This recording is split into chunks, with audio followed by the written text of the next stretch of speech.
है ना।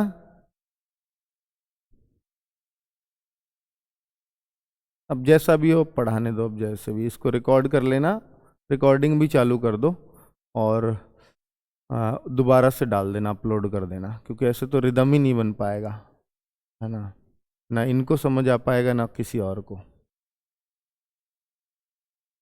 हाँ, बस एक बार नेट आने दे और बच्चों को बोल देता हूँ कि हम अब पढ़ाते रहेंगे।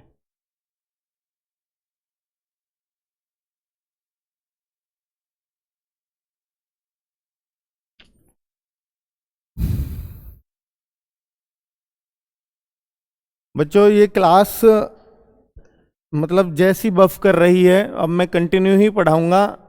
अभी जितना समझ आए, जो लाइव बैठे हुए हैं बच्चे या ऐप पर देख रहे हैं, वो इसको इसी तरह से देखते रहेंगे, पर मैं रिकॉर्डिंग में डलवा दूंगा जैसे ही क्लास खत्म होगी। तो यहाँ से जो भी आपसे कुछ छुटा होगा एक बार प्लीज़ तब देख लीजिएगा, क्योंकि ऐसे ना ऑफलाइन वाले बच्चे भी डिस्टर्ब हो रहे हैं, ना ये कुछ समझ पा रहे हैं ना आप। ठीक है, चुप मुझे तब भी रहना ही पड़ता है जब नेट चला जाता है। ठीक है बच्चों, तो कुल मिलाकर के आज ऐसे तो इंटरेस्ट नहीं आएगा। जो बच्चे बैठे हुए हैं उनका ख्याल रखते हुए मैं ऐसे भी लाइव कर देता हूं, चाहे जैसा भी जा रहा है। ठीक है, पर रिकॉर्डेड क्लास बिल्कुल बेहतरीन प्रॉपर वे में मिल जाएगी आपको। ठीक है, चलिए तो शुरुआत कर रहा हूं। अभी चलने देना, ऐसा ही जो बच्चे बैठे हैं वो जैसे भी हैं देख लेंगे बेचारे। रिकॉर्डेड सही मिलेगी आपको एकदम। 20% की कमी होने की वजह से अब एक व्यक्ति 10 रुपए में 5 संतरे अधिक खरीद पाता है। तो बच्चों मैंने ये बोला कि 5 संतरों की कीमत 10 रुपए नहीं है, कि 10 रुपए में जितने संतरे पहले आ रहे थे, चाहे वो 5 संतरे आ रहे हो, चाहे वो 6 आ रहे हो या वो 20 आ रहे हो, बस उससे 5 फालतू। मान लीजिए 10 रुपए में हो सकता है पहले 10 संतरे आ रहे हो, लेकिन अब क्या हो रहा है कि जैसे ही कीमत में कमी हुई तो 10 रुपए में 10 संतरे ना आके अब 15 संतरे आ रहे हैं, 5 अधिक पहले से। इसका मतलब ये है, पर पहले तो मेरे को मालूम ही नहीं है कि पहले कितने संतरे आते थे, वो तो मेरे को पता ही नहीं है। तो फिर मैं क्या करूंगा इस सवाल को करने का तरीका, तो कोई भी बच्चा ये ना सोचे कि 2 रुपए का एक संतरा आ रहा है। ठीक है, कि 2 रुपए का एक संतरा कभी ना सोचे इस सवाल में, क्योंकि इसका मतलब ये है कि 10 के जितने पहले आते थे अब उससे 5 फालतू आते हैं, बस इतनी सी बात है ये। ठीक है, तो मैं ये कहूंगा कि 20% में 5 संतरे फालतू आते हैं, इस कमी की वजह से इतने संतरे बढ़ गए। बताओ ये क्यों बढ़े हैं संतरे? क्योंकि ये परसेंट में कमी हुई है। अगर ये कमी नहीं होती तो ये संतरे कभी अधिक नहीं आ पाते। ठीक है, इस कमी की वजह से ये फर्क पड़ा संतरों पे। तो मैं कहूंगा कि 20% में 5 संतरों का फर्क पड़ता है। अगर चीजें 100% रही तो भैया ये नए रेट में ही तो पड़ रहा है ये फर्क, या पुराने में पड़ रहा है? नए में पड़ रहा है। इस 20% की वजह से 5 जो आ रहे हैं नए के हिसाब से आ रहे हैं ना। तो 100% अगर हुआ तो बच्चे 25 संतरे आ रहे होंगे, इसमें तो कोई दिक्कत नहीं है। तो इसका मतलब अब 25 संतरे आ रहे हैं जितने भी रुपए चाहे खर्च हों। तो मतलब 10 रुपए में जो 5 संतरे अधिक आ रहे हैं ना बच्चों, तो 10 रुपए में टोटल संख्या बता दिए कितने संतरे, जो हम यूं ढूंढ रहे थे ना कि 10 रुपए में कितने संतरे आएंगे, वो हमने अंदाजे से माने 10 होंगे। 10 नहीं है, वो पता लग गई कितने संतरे हैं। 25 संतरे हैं 10 रुपए में। तो 10 रुपए में 25 संतरे नए रेट के हिसाब से अब आ रहे हैं 25 संतरे। तो अगर एक संतरे का आज का रेट या नया रेट या अब का रेट मैं देखूं तो एक संतरे का रेट रुपए हमेशा ऊपर रखे जाएंगे बच्चों। तो 0.40 यानी 40 पैसे अगर अब का देखूंगा तो, वर्तमान रेट देखूंगा तो। लेकिन अगर मैं प्रारंभिक रेट देखूंगा तो बच्चे अब तो 5 संतरे अधिक नहीं आ रहे। तो पहले क्या होता था, पहले क्या आएंगे, इन्हीं 10 रुपए में 20 संतरे आते होंगे कि नहीं? तो इसका मतलब एक संतरे की कीमत पूछिए ना आपसे तो 10 रुपए में 20 का भाग दे दो और आप कहोगे 0.50 यानी 50 पैसे का एक संतरा। 50 पैसे का एक संतरा पहले आता होगा। तो बच्चों ये प्रारंभिक निकालने का तरीका है, ये प्रॉपर मैंने वे बताया आपको कि ये ऐसे क्यों होता है। ठीक है, तो ये एक तरीका है इस सवाल को करने का। चलो चलो बच्चों, क्लियर है, उम्मीद है सबको समझ आ गई होगी। बच्चों आज क्लास अगर रुक करके चल रही हो तो बिल्कुल मत घबराना, और ऐसे बहुत सारे क्वेश्चन है, अगर किसी बच्चे को ये कम समझ में आया है तो दूसरे क्वेश्चन पे प्रैक्टिस करें। मैं 5 क्वेश्चन बैक टू बैक लेके आया हूं एक जैसे सेम, ताकि एक से समझ नहीं आया दूसरा होगा, दूसरे से नहीं आया तीसरा आएगा, पर इसी वे में करें ताकि कुछ क्वेश्चन में घुमा भी दे तो हम घूमेंगे नहीं, ट्रिक से तो हम घूम ही जाते हैं। चलिए सर, पीईटी का सिलेबस बहुत ऊट पटांग है, बिल्कुल नहीं है बच्चों, शाम को बताऊंगा सिंपलीफाई वे में एकदम। आपको अभी पढ़ना ही नहीं आया सिलेबस, बहुत अच्छा सिलेबस है, जैसा बताया था सेम ऐसा सिलेबस है। ठीक है, शाम को सिलेबस डिस्कशन होगा और मॉक टेस्ट दूंगा आपको पीईटी का, तभी आपको बेहतर समझ में आएगा। इस संडे में मॉक टेस्ट भी लूंगा ऐप पर फ्री ऑफ कॉस्ट सभी के लिए। ठीक है, तब आपको आइडिया होगा कि पीईटी का क्या सिलेबस है।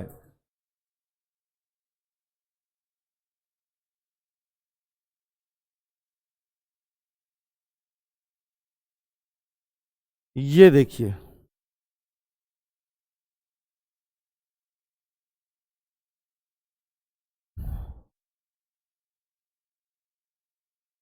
शक्कर के मूल्य में 10% कमी होने की वजह से एक व्यक्ति 270 रुपए में 270 रुपए में 1 किलोग्राम शक्कर ज्यादा खरीद पाता है, तो शक्कर का प्रारंभिक मूल्य प्रति किलोग्राम कितना था, ये आपसे पूछा है। तो बच्चे हर कोई इस सवाल का जवाब देना चाहिए, अगर बिल्कुल सेम टू सेम कर रहे हैं तो।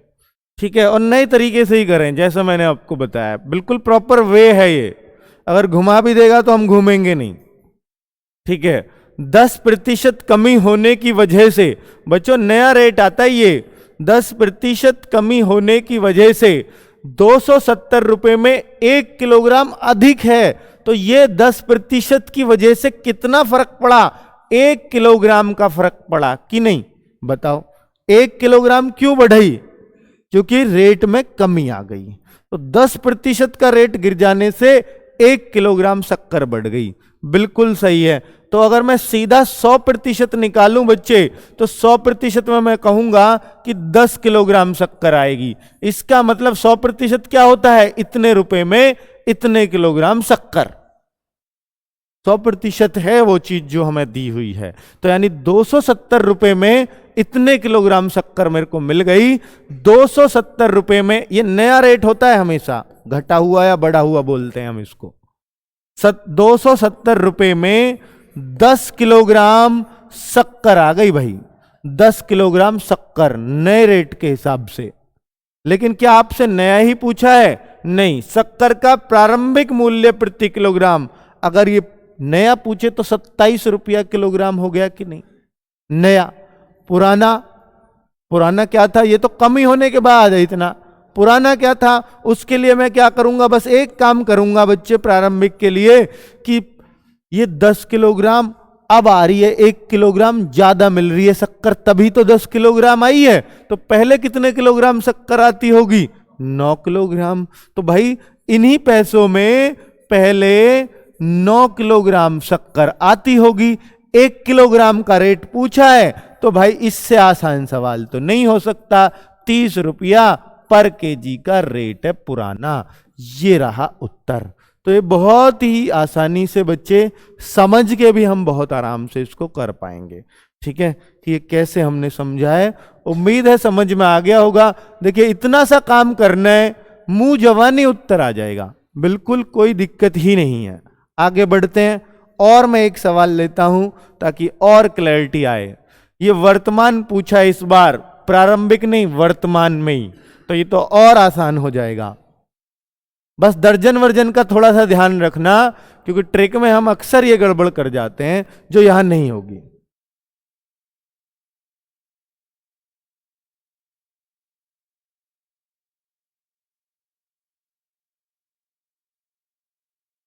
सर जी पीटी स्पेशल क्लास शुरू होगी क्या सिलेबस को देखते हुए? बिल्कुल होगी बच्चों, बिल्कुल होगी सिलेबस को देखते हुए। भाई कुलदीप गुर्जर को ब्लॉक करो। ऐसे कम्युनिटी पे अगर किसी की पे सवाल उठाओगे तो फिर हम उसमें बर्दाश्त नहीं करेंगे, ठीक है? अभी हमारे लिए सब एक जैसे हैं।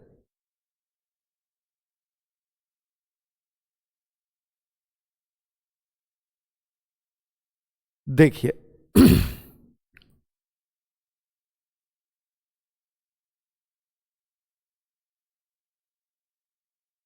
ये देखिए कितनी आसानी से ये सवाल खत्म हो जाएगा। अंडे के मूल्य में 50 की वृद्धि होने से, 50% है भैया, है 50% की वृद्धि होने पर 24 रुपए में 4 अंडे कम मिलते हैं। तो अंडों का प्रति दर्जन वर्तमान मूल्य ज्ञात कीजिए। ये आपसे पूछा गया है क्वेश्चन, तो आराम से उम्मीद है आ गया होगा सबका। ठीक, 50% की वृद्धि होने पर 24 रुपए में 4 अंडे कम मिलते हैं। बहुत सही, 50% की वृद्धि होने पर 24 रुपए में 4 अंडे का फर्क पड़ा इस वृद्धि की वजह से। जब रेट बढ़ेगा तो अंडे कम होंगे, अंडे क्या कोई भी चीज। और अधिक कब आ रही थी? जब रेट कम हो रहा था। तो बच्चे 50% की वजह से हमारे 4 अंडों का फर्क पड़ रहा है, चाहे वो कम हो या ज्यादा, उससे फर्क ही नहीं पड़ता उस बात से। तो हम कहेंगे कि 100%, इसका मतलब 8 अंडे रहते होंगे। तो 8 अंडे कब, कितने रुपए में? 100% का मान होता है इतने रुपए में, यानी 24 रुपए में। अभी ये अब का रेट है नया, अब या नया, 24 रुपए में 8 अंडे आ रहे हैं, मिलते हैं। 24 रुपए में 8 अंडे मिलते हैं। तो बच्चा 3 रुपया का एक अंडा मिलता है कि नहीं? यही तो मतलब है, 3 रुपया का एक अंडा हो गया। और आपसे क्या पूछा? अंडों का प्रति दर्जन, वर्तमान तो मूल्य ये है ही, तो एक दर्जन कितने के न्यू बता दो बस। जब भाई 8 अंडा 24 रुपया के, तो इसका मतलब 3 रुपया अंडा पड़ गया। 3 रुपया अंडा ऐसे निकालो ना, 3 रुपया प्रति अंडा हो गया। और हमें एक दर्जन के कितने का देखेंगे फिर? तो एक दर्जन भैया 36 के हो जाएंगे। उसमें क्या है, एक दर्जन 12 गुणा 3 यानी 36 रुपए के। इसमें तो कोई शक ही नहीं होना चाहिए, इसलिए ये उत्तर है। ठीक है, तो ऐसे अगर थोड़ा बहुत इधर उधर कर देगा सवाल को तो मेरे ख्याल से कोई दिक्कत किसी को भी नहीं है, आगे बढ़ सकते हैं। चलिए अगले सवाल को देखिए। ये देखिए,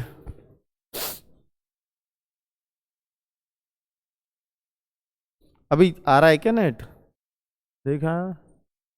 हाँ, चलो बच्चों, ये रिकॉर्डेड वीडियो में मिल जाएगी, जहां भी कट लग रहे होंगे, ठीक है, वहां भी।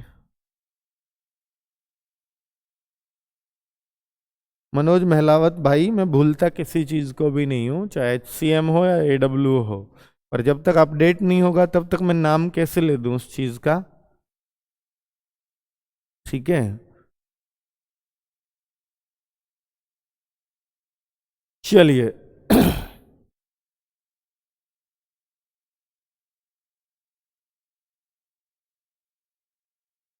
चावल के मूल्य में 25% की वृद्धि होने के कारण कोई खरीदार 400 रुपए में 4 किलोग्राम कम खरीद पाता है। वृद्धि होगी तो सीधी सी बात है, चीज कम आएगी। रेट बढ़ेगा तो चीज कम आएगी। 25% बढ़ जाने से 4 किलोग्राम कम खरीद पाता है, तो मैं कहूंगा कि 4 किलोग्राम 25% की वजह से। सही है, ठीक है। अब अगर आगे देखें तो इसमें क्या हमें मिलता है कि 100% क्या होगा, यानी 16 किलोग्राम। 100% होगा 16 किलोग्राम, क्योंकि 4 गुना ये तो 4 गुना ही इसको कर दिया। ये तो आप कर ही सकते हैं ना बच्चों। 25% का मान अगर 4 किलोग्राम है तो 100% का 16 ही होगा। और 16 किलोग्राम का मतलब होता है ये रुपए। यानी 16 किलोग्राम टोटल चीज आ रही है। 100% क्या मतलब? पूरी चीज। और ये कह रहा है पूरी चीज 400 रुपए में ला रहे हैं हम, तो इसलिए 400 रुपए में 16 किलोग्राम चीज मैं मानता हूं। और ये अब का रेट है, अब का या नया रेट जो बोल सकते हैं। तो 400 रुपए में 16 किलोग्राम चीज आ रही है। तो उसने क्या पूछा है? चावल की मूल कीमत और बढ़ी हुई कीमत दोनों का अंतर, यानी अब का मूल्य और प्रारंभिक मूल्य दोनों का अंतर पूछा है। कोई दिक्कत ही नहीं है। तो अगर मैं देखूं अब कितना रेट है, तो बच्चे भाग दे दूंगा। अगर इसका प्रति किलोग्राम का रेट बताइए, प्रति किलोग्राम कितना बैठेगा? 400 बटे 16, 16 दूनी 32, 16 पंजे 80, 25 रुपया प्रति किलोग्राम। ये कब का है? अब का। लेकिन प्रारंभिक अगर मैं देखूं प्रारंभिक कितना है, तो वो कैसे निकालता हूं? इन्हीं 400 रुपए में कितनी आ रही थी चीज?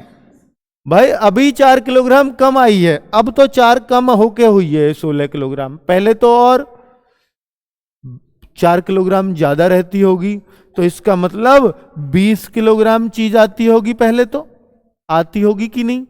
ठीक है, तो पहला रेट प्रति किलोग्राम का क्या रहता होगा बच्चों? तो भाई भाग दे दो 400 में 20 का। तो हमने देखा 20 रुपया पर केजी का। इन दोनों का अंतर बताना है, तो हम कहेंगे 5 रुपया पर केजी का अंतर है। तो बहुत ही आसान सा और बहुत ही सिंपल सा क्वेश्चन था। इन दोनों मूल्य का इस बार रेट पूछा था कि पहला क्या और नया क्या। चलिए, और ये लास्ट क्वेश्चन इस बेस पे। अब आप देख लीजिए, इसको भी बना पाते हैं तो मुझे नहीं लगता कि इन सवालों पे आप कहीं अटकेंगे कभी। चलिए, जबरदस्त।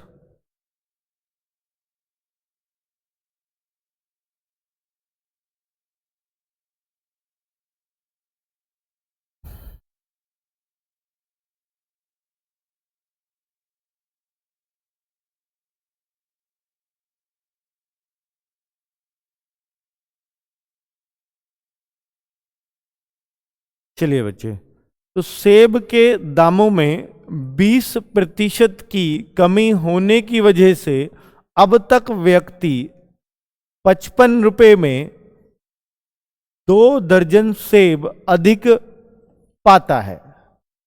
ठीक है, तो सेब का घटा हुआ मूल्य बताएं प्रति दर्जन के हिसाब से ही आपको बताना है। तो बहुत ही सिंपल सा क्वेश्चन है बच्चों। 20% की वजह से 2 दर्जन अधिक आ रहे हैं। 100% की वजह से इसका मतलब 5 गुने 10 दर्जन आते होंगे। 100% वही जितने रेट में चीज लेके आ रहा है, 10 दर्जन आएंगे 100% में।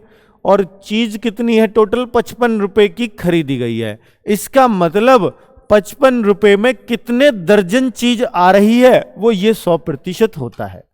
55 रुपए में 10 दर्जन आता है। आता है कब? अब का रेट है ये हमेशा नया रेट आता है। क्या है, नया या वर्तमानी पूछ रहा है? हाँ, सेब का जब भी घटा हुआ, बढ़ा हुआ, नया, सब एक ही बात होती है, वर्तमान। ठीक है, प्रारंभिक के लिए तो पहला मूल्य है, प्रारंभिक बोलेगा। घटा हुआ, बढ़ा हुआ, या घटने से पहले या बढ़ने से पहले, तो वो प्रारंभिक होता है। ठीक है, बाकी घटा बढ़ा सब नए मूल्य में ही आता है। तो बच्चे आ गया उत्तर 55/10। 1 दर्जन का रेट पूछा है, तो हम कह देंगे 5.5 रुपए प्रति दर्जन ये रेट होगा। यही उसने पूछा है, तो 5.5 इस सवाल का आंसर होगा। बहुत ही सिंपल से 5 सवालों पे मैंने इतनी प्रैक्टिस करा दी, अब तो मुझे नहीं लगता कि ऐसे सवालों पे कोई अटकेगा। अब मैं टाइप बदलता हूं बच्चे, अगली टाइप के क्वेश्चंस पे चलते हैं। तो ये रहा, थोड़ा सा अब आपको देखते हैं कि आप कितना सीखते हैं, कितनी चीजों को समझते हैं। चलिए, थोड़ा स्पीड भी बढ़ाते हैं कि बच्चों, क्योंकि थोड़ा लेट शुरू हुई है क्लास। जितना इसमें सोच के आया उतने में ऐसे मैं कुछ भी नहीं करवा पाया। किसी कार्यालय के स्टाफ का 40% महिलाएं हैं। अब मैं देखता हूं कितने बच्चे इस सवाल को सही कर सकते हैं।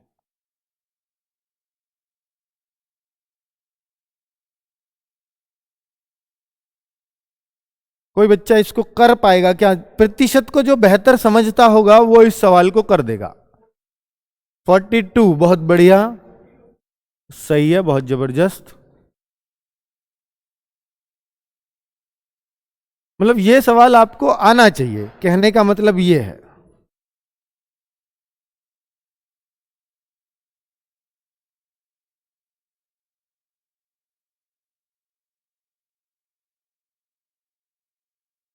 क्या रेस्पॉन्स मिल रहा है उनकी तरफ से? है आज करेंगे, वो फ्राइडे से ही कर रहे हैं, फ्राइडे सैटरडे से।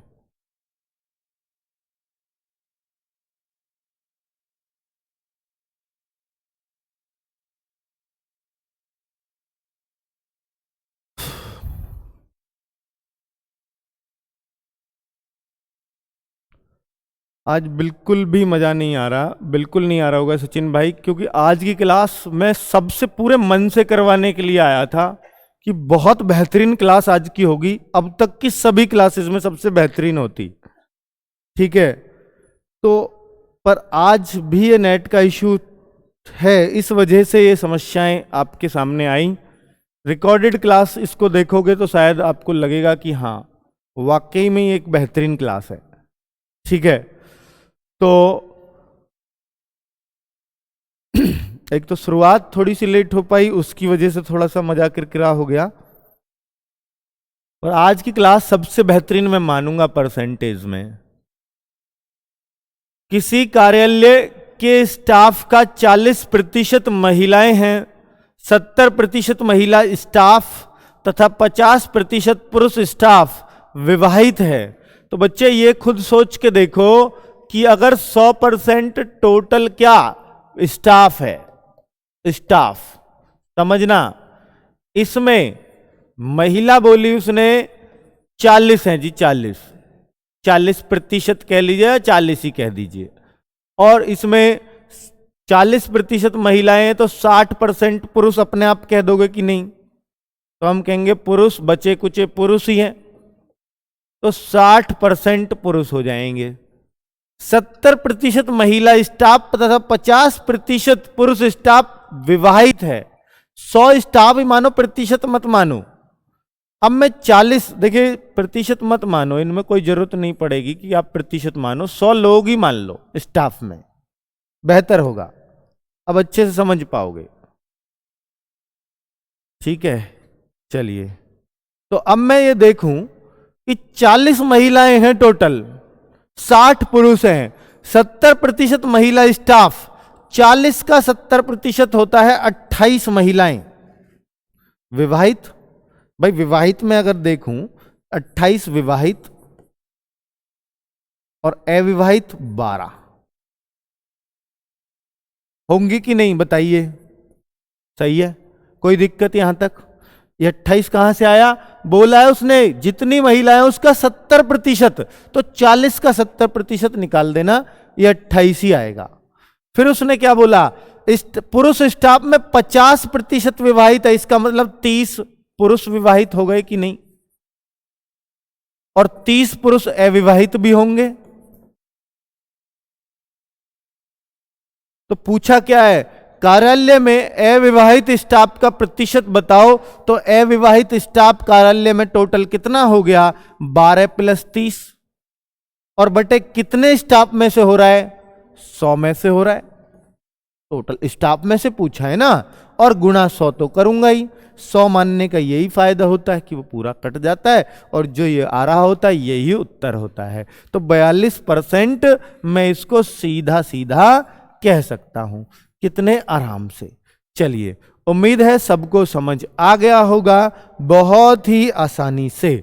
चलिए नेक्स्ट क्वेश्चन, 7वां क्वेश्चन क्या है बच्चा, जरा देखिए क्या बोलता है 7वां क्वेश्चन। ये देखिए, उस दिन मैंने आपको शंकु का एक सवाल बताया था, एक गोले में भी बताया था, ठीक है, कि भाई उनमें अगर परसेंटेज में वृद्धि वगैरह हो तो कैसे फर्क पड़ता है आयतन में। तो मैं यहां सेम क्वेश्चन फिर ले आया हूं कि भाई मैंने शंकु और गोले के बता दिए थे, पर मैंने ना तो घनाभ का कोई जिक्र किया था ना बेलन का। आज मैं घनाभ और बेलन का और जिक्र कर देता हूं आयतन वाले सवालों में, ताकि ये आपको हमेशा के लिए क्लियर हो जाए कि भाई परसेंटेज वृद्धि से कभी मत डरना लंबाई चौड़ाई में अगर आए, वो बड़ा ही सिंपल क्वेश्चन होगा। घनाभ की लंबाई में बच्चों ये कुछ भी रेशो हो, इससे फर्क पड़ता ही नहीं कभी, अगर परसेंटेज में वृद्धि कमी और आयतन में कुछ देख रहा हो तो आपको ये कुछ भी दे, इसे सवाल ही नहीं है ऐसे मानना है। सवाल शुरू ही यहां से होता है, सवाल शुरू ही यहां से है, ये खामा लाइन बढ़ा रखी है उसने, ठीक है।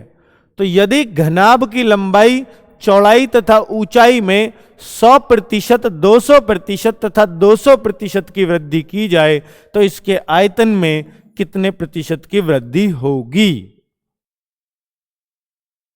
तो भाई किसका आया 1700 1800? जल्दी हाथ खड़े करो, बहुत बढ़िया कोशिश चल रही है आपकी। हाँ 1700 किसका है? और 1800 आज आप 1700, 1800 किसका? 1800 वाले को भी अब 1700 पे आ जाना चाहिए, समझ जाना चाहिए उनका क्यों 1800 है क्यों 1700 है। हाँ समझ गए ना, ठीक है, समझ आनी चाहिए ना। चलिए तो भाई उस दिन अगर समझाया और घर पे अगर कोशिश की है तो निश्चित रूप से आज ये सबको करना चाहिए था। इसका मतलब घर पे प्रैक्टिस कम चल रही है, क्योंकि ये सवाल उन सब बच्चों का सही होना चाहिए जिन्होंने पिछली क्लास ली है। तो मैं ये मानता हूं फिर आपकी प्रैक्टिस बहुत अच्छी चल रही है। तो ये क्या है, क्योंकि एक सवाल को हो सकता है एक ही बार बताया जाए और फिर आप इसका मतलब उसे करोगे ही नहीं अगर ऐसा सवाल नहीं कर पा रहे हैं तो। देखिए मैंने आपको बताया था कि पहले वाले की वृद्धि पूरी कर दिया करो, 100 पे ही कोई वृद्धि की जाती है। मान लो ये 20% वृद्धि होती तो मैं इसको 120 लिख देता, लेकिन 100 पे चीज मान करके मैं इसको 100% वृद्धि करूं, पहली वृद्धि 100% करूंगा तो 200 हो जाएगा कि नहीं। 20% को 120 लिखता हूं, 30 को 130 लिखूंगा, 40 को 140 लिखूंगा और 100% को 100 + 100 लिखूंगा, 200 लिखूंगा, ठीक है। फिर आगे 200% और वृद्धि कर दी जाए तो हम 100 पे 200 की वृद्धि ऐसे ही करते हैं 300/100। भाई 20% को 120/100, 30 को 130/100, 40 को 140/100। पहले वाले में लिखने की जरूरत नहीं है, ठीक है। और पहले का काम तो ऐसे ही लिखते हैं, दूसरे के में ये और तीसरे के में फिर 300/100 ही होगा, बिल्कुल होगा। तो अब हम जब काट पीट रहे हैं बच्चों तो 300 3 900 दूनी 1800, चीज 1800 हो गई। कहां से 1800 हुई है? पहले 100 मानी थी, 100 पे ही तो किया है सारा खेल, तो 100 से 1800 हो गई। वृद्धि कितने % हुई? तो वृद्धि कितनी हुई बच्चे? तो बच्चे निकाल के भी गलती कर जाते हैं, सब कुछ सही किया आपने लेकिन 1800 लगा गए तो एग्जामिनर को थोड़ी ना पता है कि आपने 1800 तक निकाल लिया था, ठीक है। वो तो सोचेगा तो कई मारा है, नहीं तो कोशिश के आधे नंबर तो दे ही सकता है। तो 1700% ये आपका उत्तर है, 1700%। 1800 गलत होगा। चलिए आगे बढ़ते हैं। 8वां क्वेश्चन क्या कहता है जरा देखिए। ये बेलन के ऊपर आ गया, सेम क्वेश्चन है बच्चे, बस ये करके मुझे दिखा दीजिए, क्योंकि घनाभ में तो तीनों में देगा कि लंबाई में, चौड़ाई में या ऊंचाई में, लेकिन बेलन में 2 चीज में देगा, क्योंकि चीज ही 2 होती हैं बेलन में। सिलेंडर में 2 चीज, अंग्रेजी वाले समझ लें सिलेंडर है, ठीक है। और वॉल्यूम का पूछना चाह रहा है आपसे,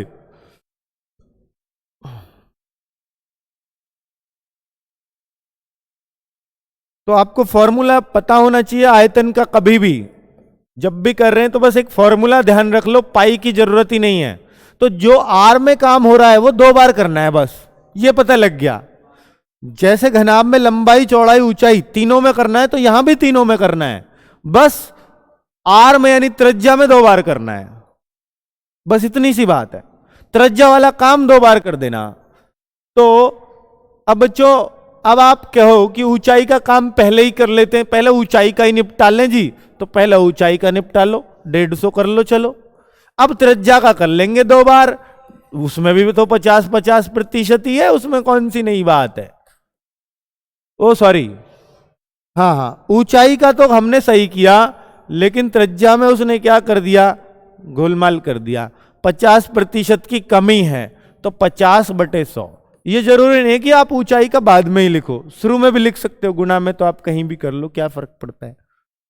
ठीक है, फिर 50/100। ऊंचाई का काम मैंने यहां कर दिया, आर का मैंने यहां काम कर दिया, दोनों का, बस इतना सा काम करना है मेरे को। हो गया सवाल। देखो उत्तर आ रहा होगा बहुत ही आराम से। 0 से 0, 1 0 और कट गई, 5 दूनी 10, और तो कुछ कट नहीं सकता। 15 5 75/2, 75/2 अगर मैं काटूंगा तो 37.5, 37.5, 100 था 37.5 रह गया।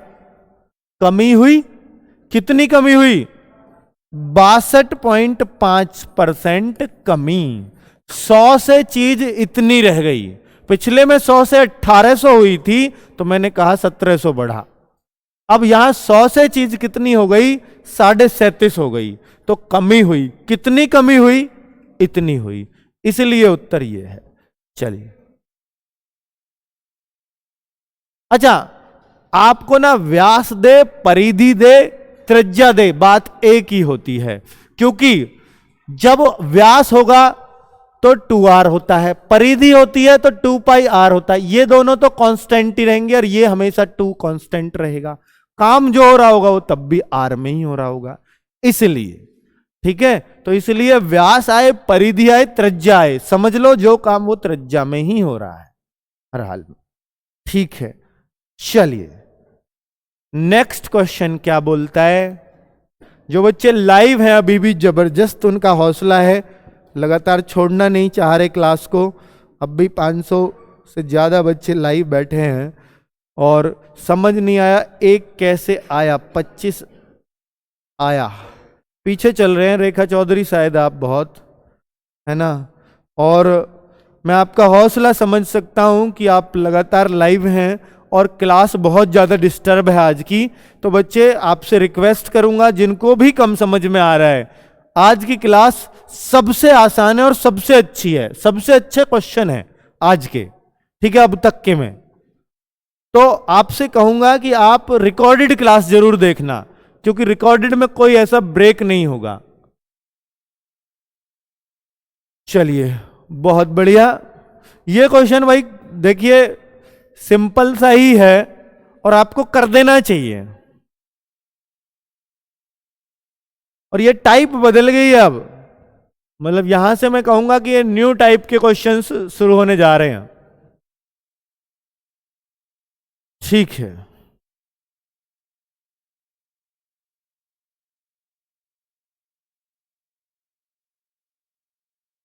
तीन 300 अंकों की एक परीक्षा में एक छात्र को 75 अंक मिले। अगर उसने 6 और अंक पाए होते तो वह उत्तीर्ण होने के योग्य प्रतिशत प्राप्त कर लेता। तो उत्तीर्ण होने योग्य प्रतिशत क्या है, यह आपसे पूछा जा रहा है। उत्तीर्ण होने के लिए कितना प्रतिशत की आवश्यकता है? चलो सही है, 300 में से छात्र को 75 अंक मिले, 6 और अंक पाए होते तो वह उत्तीर्ण हो जाता, यह कहना चाह रहा है। तो इसका मतलब 300 में से अगर उसके 75 आए हैं तो बेचारा फेल हो गया। अगर कह रहा है 6 और अंक उसने प्राप्त किए होते तो वह पास हो जाता। तो इसका मतलब इतने पास है, इतने पे पास है कि नहीं है भाई, इतने पे पास अंक है कि नहीं है? तो 300 में से 81 पे पास होगा बच्चा। तो यही तो पूछ रहा है, उत्तीर्ण होने के लिए प्रतिशत कितने हैं फिर ये। तो 300 में से 81 है, ये परसेंटेज कितना बना? तो भाई परसेंटेज ही तो सिखा रहे हैं उसी दिन से कि 300 में से किसी के 81 नंबर आ जाएं तो ये कितने प्रतिशत होते हैं, ऐसे देखते हैं हम। तो हम 00 से, भाई ये तो यही प्रतिशत है, यही तो सिखाया है शुरू के दिन से।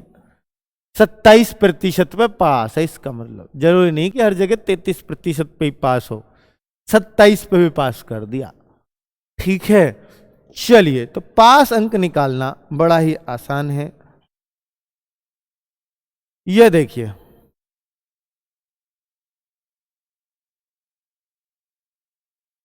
किसी विद्यार्थी ने विज्ञान के विषयों में 300 में से 32% अंक अर्जित किए। अच्छा चलो करे होंगे। तो है भाषा के 200 अंक वाले प्रश्न पत्रों में कितने प्रतिशत अंक अर्जित करे ताकि उसके कुल मिलाकर 46% अंक हो जाएं। तो भाई देखो जरा, समझ विकसित करो इन क्वेश्चनों में, बड़े ही आसान से क्वेश्चन हैं। 300 में से 32 लाया और वह भाषा के 200 अंक वाले प्रश्न पत्रों में कितने प्रतिशत अंक अर्जित करे ताकि कुल मिला के 46% अंक हो जाएं। तो बच्चे वो लाया कितना है पहले तो मैं ये देख लूं, उसके पास अंक कितने हैं। तो 300 में से 32, तो 32% 300 का, तो हम कहेंगे कि भैया 32% 300 का 96 अंक तो उसके पास हैं, 96। लेकिन उसको टोटल 46% चाहिए, कितने में से? 500 में से। 500 में से उसको 46% चाहिए कि नहीं? अंक चाहिए, अंक उसको चाहिए। कुल कितने अंक उसको चाहिए ये आपको देखना है, कुल चाहिए कितना। तो आप कहोगे 500 में से 46%, 46% ऐसे निकालूंगा, इतने ही तो चाहिए उसको। तो हम कहेंगे कि 5 5 30, 5 चौक 20 और 3 23, 230 अंक टोटल चाहिए उसको। टोटल 230 अंक चाहिए और 96 उसके पास है। तो और कितने चाहिए फिर? और कुल तो इतने चाहिए उसको, और कितने चाहिए? तो जो उसके पास हैं उन्हें घटा दीजिए, 134 अंक उसको और लाने होंगे। कितने में से? 200 में से, क्योंकि पेपर तो 200 वाला ही बच रहा है अब। तो 200 में से 134 लाने होंगे, तो कितने परसेंट लाने होंगे भाई? तो ये परसेंटेज ऐसे निकालूंगा, तो इतने और लाने होंगे उसको, अर्थात 67% उसको लाना ही होगा। ये रहा सवाल। तो बड़ा ही सिंपल और ऐसे क्वेश्चन है जैसे हम घर में अपने बच्चों के साथ या भाई, छोटे भाई बहनों के साथ ये हिसाब लगा रहे होते हैं कि भाई इतने अंक और चाहिए तुझे, 67%, 32 आए न तेरे, इस टाइप से। ठीक है, तो इस तरीके से अगर कोई बात समझ में नहीं आई है तो फिर से पूछ लो कि भैया उसने ना इतने अंक तो उसके पास हैं, अभी पेपर बच रहे हैं 200 के, कह रहा 300 के मैं तो करिया है, तुझे ऐसा करके आया, पर मुझे 46 चाहिए क्योंकि बीएड होएगी 46 पे, ऐसा कह दी उसने। 46 चाहिए, तो वो हिसाब लगा रहा है कि भैया 200 का पेपर बच रहा है, तो मुझे न्यू बता दो जी कितनी मेहनत करनी, के अंक लाने। तो उसने हिसाब लगाया, 96 ले आया, तो 300 में से 200 रह रहे और हमें 46% चाहिए 500 में से, क्योंकि टोटल 500 के।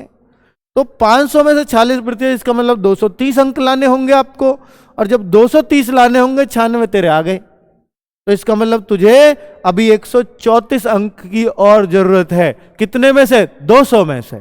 तो 200 में से 134 और चाहिए और गुणा 100। इस तरह से हम इसको व्यवहारिक सवाल बना के हल कर पाएंगे बहुत ही आसानी से। ठीक है, चलिए आगे बढ़े क्या बच्चों?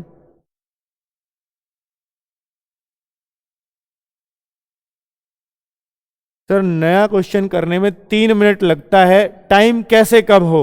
बच्चों टाइम कम करने का एक बेहतरीन तरीका मैं आपको बताता हूं कि अगर टाइम लग रहा है तो जो भी क्वेश्चन है इनको एक बार पूरा करिए, फिर वर्कशीट करिए, और जब चैप्टर पूरी तरह से क्लोज हो जाए, खत्म हो जाए, 5-6 वर्कशीट जो भी बने, करे हुए सवालों को टाइम लगा के करिए, उन वर्कशीट को टाइम लगा के, फिर देखना निश्चित रूप से आपको जल्दी सवाल करने आ जाएंगे। ठीक है, तो ये एक टाइम कम करने का तरीका है, करे हुए सवालों को दोबारा करना। पहली बार कर रहे हो कोई दिक्कत ही नहीं है, फुल डे प्रॉब्लम नहीं होगी नेट की, बिल्कुल नहीं होगी, दूर कर देंगे जल्दी ही। हो सकता है ज्यादा से ज्यादा नेक्स्ट क्लास में और हो, फिर शायद ना हो। बुलवाओ भाई उसको, बोला है कब तक आएगा? कितना आ रहे हैं? रास्ते में ही है भैया, हो जाएगा। चलो हाँ ये देखिए,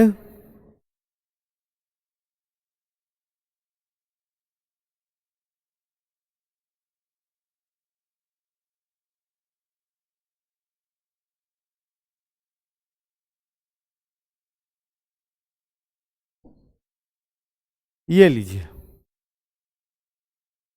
पीडीएफ दे दिया करो सर क्लास की भी। बिल्कुल पीडीएफ देता हूं, पिछली क्लासेस में देखो सारी पीडीएफ आपको मिलेंगी, इसकी भी दे दूंगा। ठीक है, अब तो दे रहा हूं भाई क्लास के, आपके कहने से ही वर्कशीट भी मिल रही है और क्लास पीडीएफ भी मिल रही है, और क्या चाहिए भाई। एक प्रतियोगी को एक परीक्षा में 28% अंक प्राप्त होते हैं। देखिए ये क्वेश्चन लंबे लगते हैं देखने में, पर ये बहुत ही आसान से सवाल होते हैं। एक बार देखिए कितने आसानी से हम इन सवालों को कर पाएंगे। एक प्रतियोगी को एक परीक्षा में 28%, दरअसल में 2 प्रतियोगी हैं क्या? हाँ, पहला ये रहा, दूसरा ये रहा। बहुत ध्यान से समझना और बड़े सिंपल वे में बताने की कोशिश करूंगा कि इसको 28% अंक मिलते हैं। ठीक है, और वह 12 अंकों से बेचारा फेल हो जाता है। 28% लाया और कह रहा भाई 12 अंक से रह गया। दूसरा क्या कहता है कि भाई मैं 32% अंक लाया और जितने पास होने के लिए चाहिए ना, मेरे पास 4 फालतू हैं, ले ले चाहे। वो कह रहा मैं तो तब भी नहीं हो रहा, 12 चाहिए मुझे। तो मतलब जितने भी इसको पास होने के लिए चाहिए उससे भी इसके पास फालतू हैं। कितने? 4 अंक, ऐसे बता रहा है। और न्यू कह रहा है कि जितने पास होने के लिए चाहिए मैं इतने % लाके भी फेल हो रहा हूं 12 अंकों से, ये कहना चाह रहा है ये। तो इसका मतलब दोनों में अगर परसेंटेज में अंतर देखूं तो बस 4% का है कि नहीं है, खुद बताओ। वो 28% लाया, वो 32% लाया है, तो 4% तो ज्यादा लाया है। इन्हें 4% की वजह से बच्चों समझना, परसेंटेज का अंतर देखा करो पहले कि दोनों में परसेंटेज में कितना अंतर है, तो 4% ज्यादा का है। अंकों में देखो अब कितने का अंतर है दोनों में। इसके पास तो -12 हैं, यानी पास होने के लिए जितने चाहिए उससे 12 कम, और इसके पास प्लस के 4 हैं, यानी पास होने के लिए जितने चाहिए थे उससे 4 ज्यादा।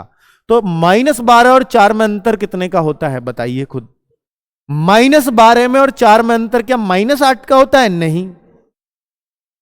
-12 को पहले 0 पे आने के लिए, अर्थात पास पे आने के लिए पहले 12 अंक लाने होंगे, फिर 4 इसके बराबर जाने को 4 और लाने होंगे, तो कुल मिला के इसको 16 की जरूरत पड़ेगी उसके बराबर में जाने की कि नहीं, खुद बताओ। तो उसके बराबर इस आदमी को इसके बराबर में जाने के लिए कि 12 तो पहले पास होने को चाहिए और फिर इसके बराबर लाने को 4 और चाहिए, तो कुल मिला के 16 अंक की जरूरत है कि नहीं है। तो हम कहेंगे कि जो 4% का अंतर है ये जब पटेगा जब ये 16 अंक लाएगा, तभी तो पूरा होगा वो 4% का अंतर, जब वो 16 अंक ले आएगा तो इसके बराबर पहुंच जाएगा। तो इसका मतलब 4% में 16 अंक बन रहे होंगे। ये लाइन जिसको समझ में आ गई वो इन सवालों को दिमाग में ही कर देगा। दिमाग में पेन उठाने की जरूरत पड़ती नहीं है इनमें। ठीक है, 4% बराबर 16, ये कैसे आया इसी को समझना है अच्छे से।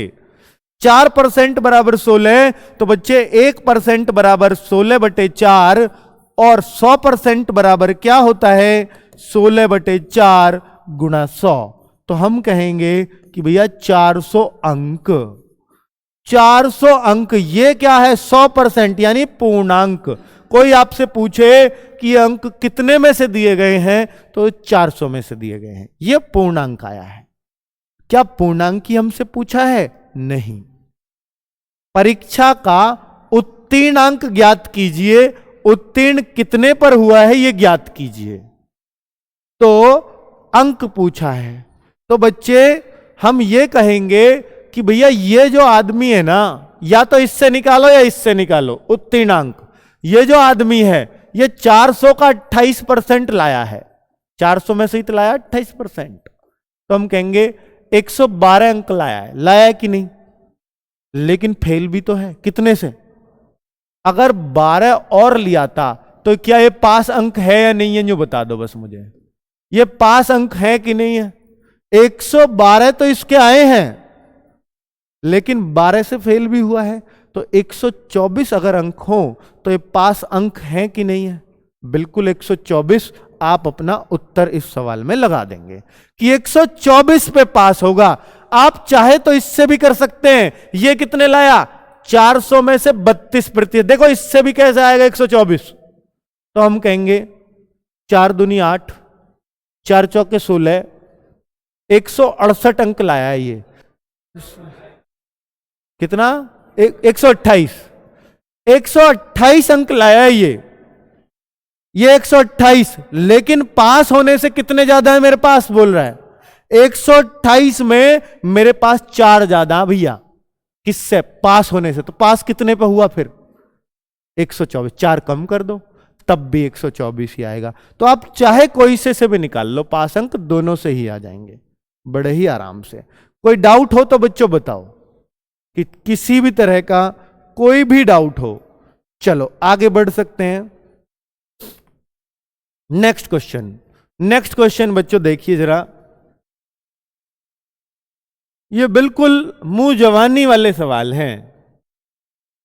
अब क्या वो पास अंक ना पूछ के पास प्रतिशत पूछा बस, यानी 124 कितने % बनेंगे 400 में से, वो लास्ट में ये काम करना है।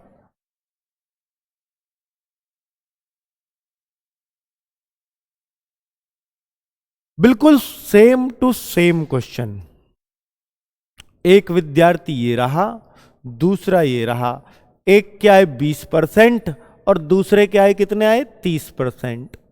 क्योंकि जब तक ये सवाल क्लियर नहीं होगा मैं इसका पीछा नहीं छोड़ूंगा, अपने आप निकलना चाहिए। 20% 30%, बहुत सही, बहुत जानदार। अंक प्राप्त करके आवश्यक न्यूनतम अंकों से 20 अंक अधिक प्राप्त करता है। 20 अंक अधिक प्राप्त करता है ये वाला। और ये वाला क्या 5 अंक से बेचारा फेल। इसके पास तो -5 है, इसके पास +20 है कि नहीं है? बताओ भाई। ये तो जितने चाहिए उससे 20 फालतू है, और ये जितने चाहिए उससे 5 कम है। तो इन दोनों में अंकों में अंतर 25 का है कि नहीं है? बताओ। और परसेंटेज में कितना अंतर है? 10%। तो जो अंकों का अंतर है, जो परसेंट का अंतर है, उसे ही बराबर रखना होता है बस। ये 10% बराबर 25 वाली लाइन समझ में आई है या नहीं आई? ये समझ में आ गई, सब कुछ समझ में आ गया। ठीक है, इन सवालों में फिर कुछ नहीं है भाई। एक को 20%, दूसरे को 30 सवाल बता रहा है। ये कह रहा है मुझे -5 मिले हैं, यानी पास होने के लिए 5 कम रह गए मेरे पास। ये कह रहा है जितने पास को चाहिए उससे मेरे पास 20 फालतू हैं। तो इस पर +20 है, उस पर -5 है। तो अंकों में अंतर दोनों पे। इसको अगर इसके बराबर आना है तो पहले तो 5 लाने होंगे 0 करने को, फिर इसके बराबर 20 और चाहिए, तो कुल मिला के 25 चाहिए इसके बराबर में खड़ा होने को। तो 25 अंकों की जरूरत है। और परसेंटेज में कितनी जरूरत है? 10% की। तो 10% बराबर 25। तो मैं कह सकता हूं कि 100% बराबर 250। तो ये है पूर्णांक। ये कैसे कह दिया मैंने? अरे भाई एक 0 लगा दी दोनों तरफ, क्या दिक्कत? 10 गुना 10 गुना। या 1% बराबर 2.5 और 100% बराबर 250। ठीक है, तो ये आपका पूर्णांक हो गया। अब वो क्या कहना चाह रहा है, यानी ऐसा भी कह सकते हो कि 1% में 2.5 अंक बनता है, ऐसे भी कह सकते हो, वो आपकी मर्जी है। उत्तीर्ण होने के लिए कम से कम कितने अंक चाहिए, कि प्रतिशत चाहिए, अंक प्रतिशत चाहिए। तो भैया अंक अगर चाहिए तो अंक तो मैं यूं ही निकाल दूंगा कि 250 का 20% जो पहले वाले को मिले हैं, इसके हिसाब से कर रहा हूं कि इसको अंक मिले इतने, पहले वाले को कितने 50 ही लाया बेचारा। 50 लाके लेकिन 5 से फेल हुआ। इसका मतलब 5 और आ जाए तो 55 पे पास हो जाएगा। 5 और दे देते तो 55। तो इसको मैं कहूंगा कि पास अंक। पिछला सवाल तो यहीं खत्म था कि कितने अंक चाहिए पास होने को? 55 चाहिए। अब ये कितने में से है 55? 250 में से। प्रतिशत बता दो कितना हुआ। बस इस बार इतना काम एक्स्ट्रा है कि ये परसेंटेज में कितना है, तो 250 का ये कितना प्रतिशत है। तो बच्चों 0 से 0, 5 दूनी 5 पंजे, 5 से 11 बार, मैं कहूंगा 22%। और ऐसा तो कहा ही है, इसमें तो कोई शक नहीं है। कई बच्चे तो यही बता देंगे 22% कैसे, कि 20% तो ये लाया, 5 अंकों की जरूरत थी, 5 अंक में 2% बनता है, ये बात कहां से पता चली? 10% में 25 अंक है तो 1% 2.5 अंक का, तो 5 अंक में 2% बनेंगे, तो मैं कह दूंगा 5 अंक चाहिए ना इसको, तो इसका मतलब 2% और चाहिए, तो ये इतने पे पास हो जाएगा, 22%। यहां भी कह सकते थे डायरेक्ट। तो जब स्पीड आ जाएगी तो टाइम ऐसे कम कर दोगे, इसी लाइन से यहीं खत्म हो जाता सवाल। समझने के लिए अब मैंने ये पूरा बताया है, ठीक है, पर शॉर्ट तब कर पाओगे जब चीजें बिल्कुल दिमाग में क्लियर हो पाएंगी। ठीक है, आगे बढ़ते हैं।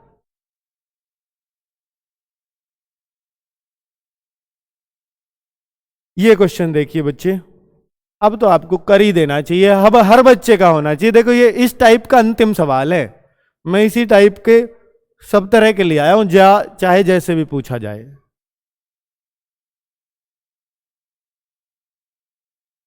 अब सबको करना चाहिए भाई। ये पूर्णांक पूछा है, इससे तो आसान सवाल ही नहीं होता जहां पूर्णांक पूछ ले, और साथ में उत्तीर्ण होने के लिए परसेंट पूछा है, क्योंकि आगे परसेंटेज दिया है। यह सवाल सब बच्चों का होना चाहिए।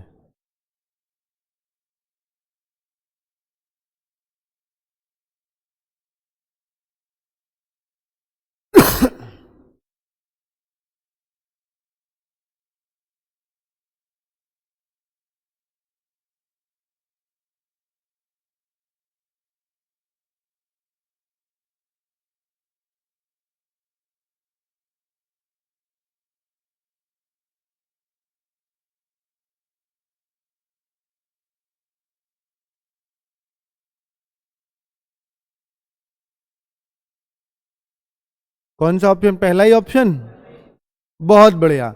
हर बच्चे का आना चाहिए भाई। रिकॉर्डेड वीडियो कब तक रहेगी ऐप में?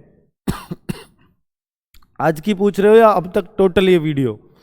बच्चों यूपीएसआई की जो वीडियो यूपीएसआई के बैच में दी जा रही है, एग्जाम हो जाएगा यूपीएसआई का, खत्म हो जाएंगी वीडियो, ठीक है, ऑनलाइन वालों के लिए एग्जाम तक रहेंगी, चाहे वो जब भी हो, इतनी ही वैलिडिटी रहेगी इन वीडियोस की।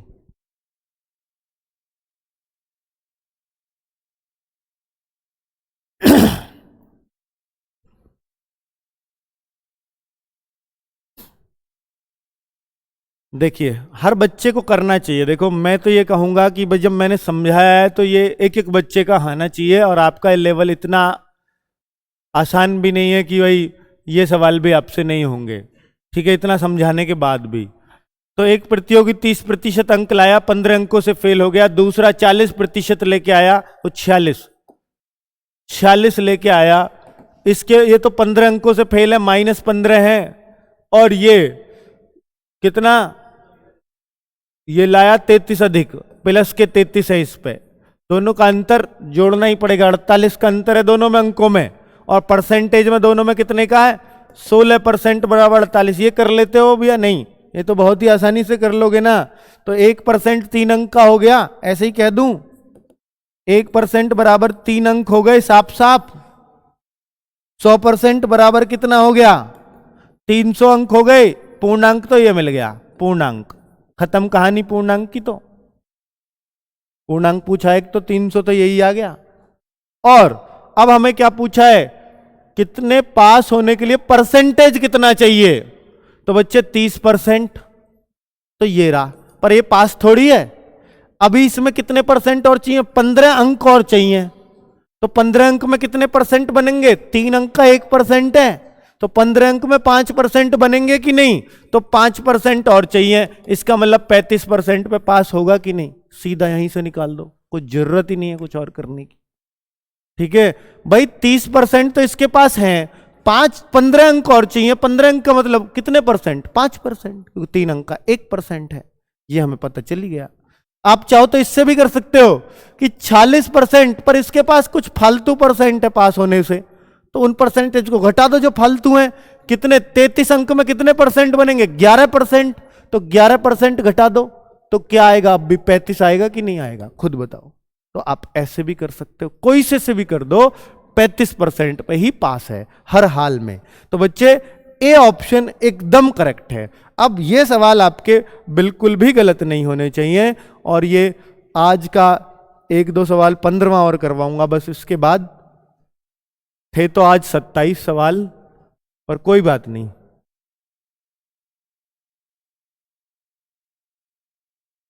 चौदहवां सवाल फटाफट करिए, फटाफट। वो टाइप गई, खत्म। ये मिसलेनियस सवाल है, ये कोई टाइप का नहीं है। बीच बीच में मैं चाहता हूं कि दिमाग विकसित रहे तुम्हारा ऐसे क्वेश्चंस को करके।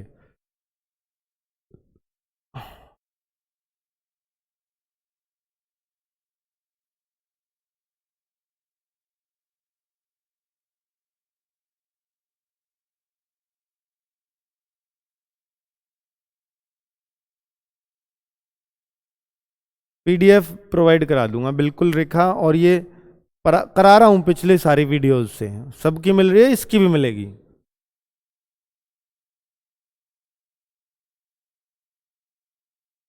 2/3,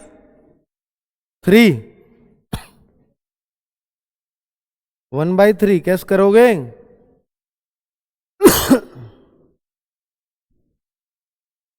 व्यक्तियों के एक समूह में 70% व्यक्ति पुरुष हैं। अच्छा, 30% विवाहित हैं।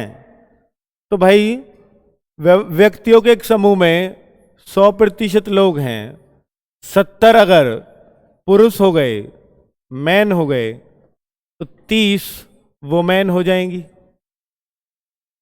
यदि पुरुषों का 2/7, पुरुषों का 2/7, 70 का 2/7, तो हम कह दें अच्छी बात है, कट रहा है ये तो। 20 क्या है? विवाहित हैं। विवाहित कट गया, इससे अच्छी तो बात ही नहीं है। और नहीं कटता तो फिर ऐसी संख्या मानता जो कट जाए। विवाहित, पुरुषों को आधा पर्दा थोड़ी लेंगे। तो 50 क्या होंगे? अविवाहित होंगे। कोई शक है इस बात में यहां तक? नहीं। 30 वोमेन में से कुछ दिया है क्या उसने? नहीं।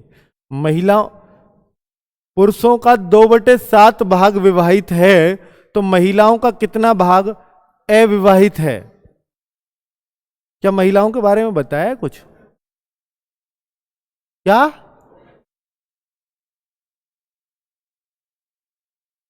अच्छा, ओके, हाँ सॉरी, ठीक है, हाँ सही है बिल्कुल। 30% व्यक्ति विवाहित हैं, 30% व्यक्ति विवाहित हैं, बहुत सही। तो अगर अगर अगर हम देखें टोटल, कहीं गलत लिख रहा है क्या? व्यक्तियों के एक समूह में 70% व्यक्ति पुरुष हैं, 30% व्यक्ति विवाहित हैं। सारे का 30% ना, टोटल 30 लोग विवाहित हैं। ये है टोटल 30 लोग विवाहित हैं। इससे ही हमें पता चलेगा ना, टोटल 30 लोग विवाहित हैं। 20 तो जिनमें पुरुष विवाहित हैं, तो 10 महिलाएं विवाहित होंगी ना, तो 10 महिलाएं विवाहित हैं, विवाहित हैं। अगर जितनी महिलाएं, कितनी महिलाएं? 30 हैं, तो इसका मतलब 20 महिलाएं अविवाहित होंगी, अविवाहित होंगी। ये रहा, टोटल 30 लोग विवाहित हैं, ये यहां से पता चला। 10 महिलाएं विवाहित हैं, तो 20 महिलाएं अविवाहित होंगी। ये 10 कहां से पता चला? कि भैया जब 20 विवाहित पुरुष हो गए, तो 10 महिलाएं ही रही होंगी, जब टोटल 30 है। तो अभी आ रहा हूं, रुक जाओ, फिर पूछूंगा। महिलाओं का कितना भाग अविवाहित है? तो महिलाएं 20 हैं, महिलाओं का कितना भाग? महिलाओं में से ही देखना है। तो महिला टोटल कितनी है? 30 हैं, तो कितना भाग अविवाहित है? 2/3। तो ये आपका उत्तर 2/3 आएगा, ना कि 1/3। ठीक है, अब पूछो।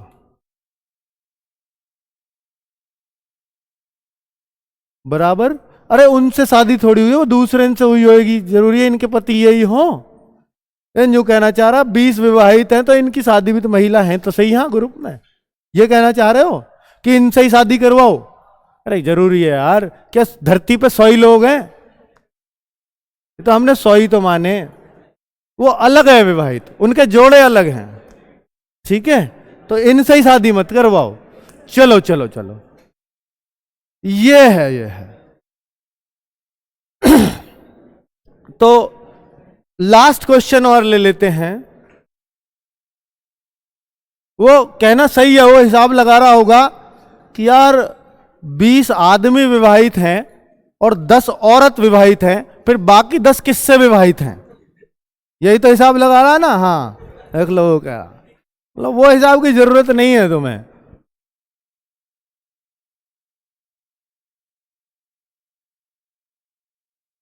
ये लीजिए लास्ट क्वेश्चन, लास्ट क्वेश्चन आज का। चुनाव वाले कल ही कराऊंगा, वैसे टाइप है ये टाइप यहां से टाइप कह सकते हो। चुनाव वाली टाइप शुरू हो रही है,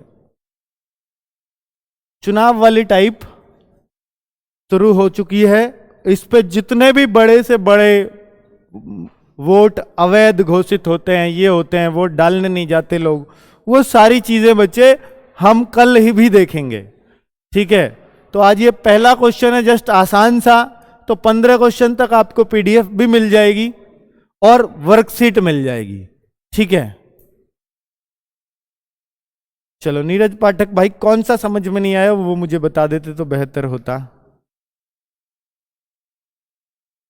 चलिए ठीक है, चलो बच्चों कट कर दीजिए, आज का वीडियो यहीं खत्म करते हैं और मैं कल दोबारा से इसे समझाऊंगा।